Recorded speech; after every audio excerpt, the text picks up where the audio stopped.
Shabbos table in Yerushalayim. And at the table in the IDF, he was a lone soldier. He came from Denver, 20 years old, and he joined the army. And there was a young girl, 21 years old, who was also a lone soldier, who made Aliyah from Seattle.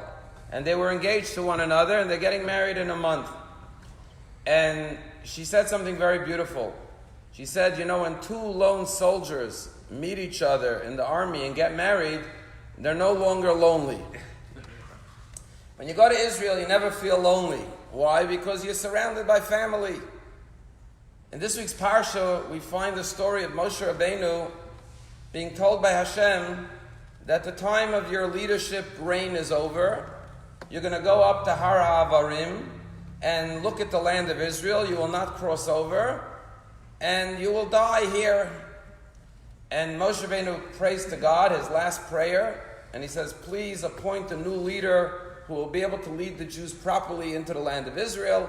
And God says, take your most devoted disciple, Yehoshua, Joshua, put your hands upon him, and he will lead the Jewish people. And with this, Moshe Rabbeinu is told about his passing.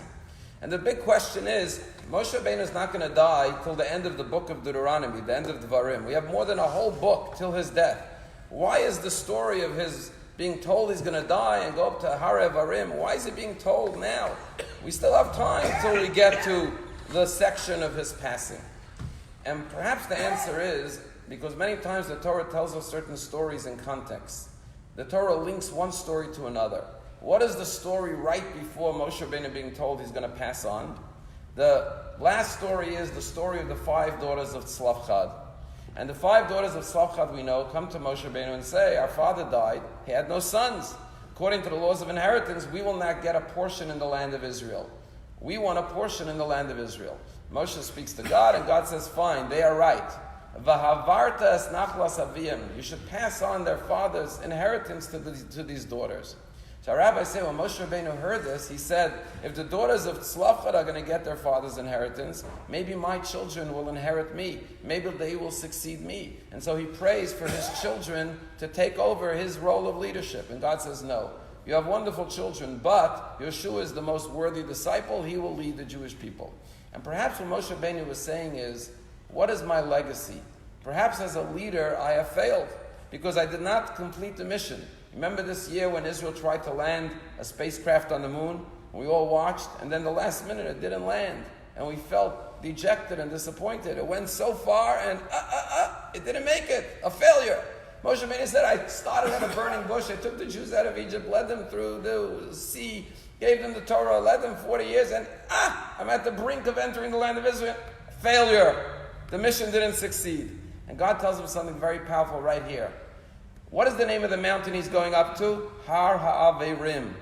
What was the word that God told Moshe to give the daughters of Tzlafchad their father's inheritance? V'havarta. What does the word havarta mean? It means to transfer. Har HaAvarim is the mountain of transference. What is God telling Moshe?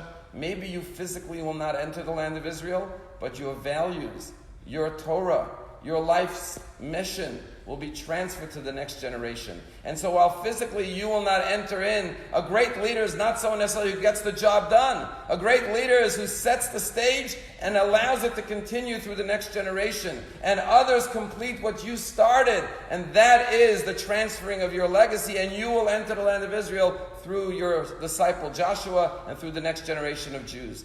And that's why you never feel lonely. Not just this boy and girl who met in the army don't feel lonely. You never feel lonely in Israel because you not only feel connected to every Jew, you feel connected to thousands of years of Jewish history. You know that the 6 million who perished in the gas chambers and the crematoriums of Auschwitz and concentration camps, we are their living legacy. We carried their values for which they died into the land of Israel. And going all the way back to Moshe Rabbeinu, who didn't enter the land of Israel, we entered the land of Israel. And we live the Torah of Moshe in the land of Israel. He lives with us. And even going back to Avram Avinu, the first Jew to set foot on the land of Israel, we carry his values. And I'll prove it to you. When I was in Israel, I got this business card. No one in the world has a business card like this. What does the business card say?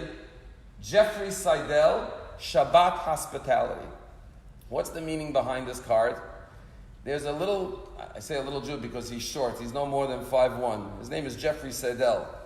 And for 38 years, you know what he does every Friday night and every Shabbos day?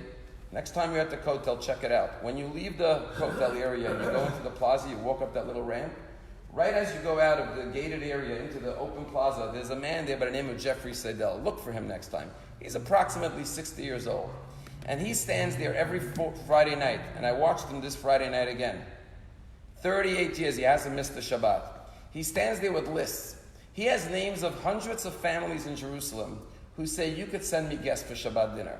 I could handle 2 people at my table, I could handle 5, I could handle 3. And random people, tourists with backpacks, with ponytails, with earrings, religious people, non-religious people, tourists come up to Jeffrey Seidel on Friday night and say, I need a place to eat tonight.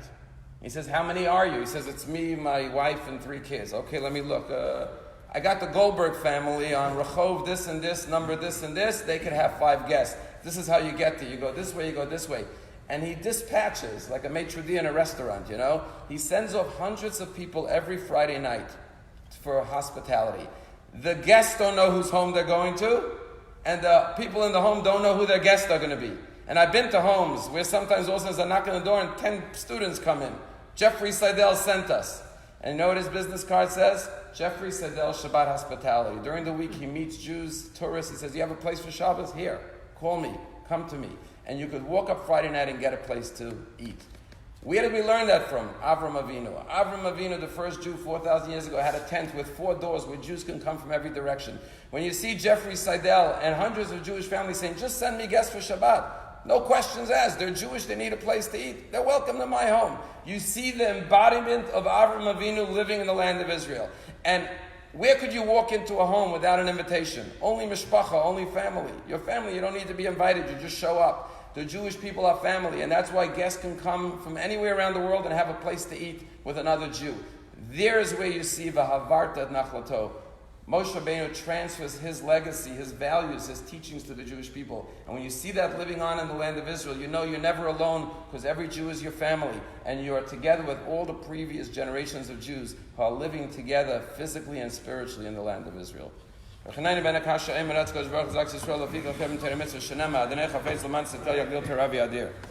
Rabbanan.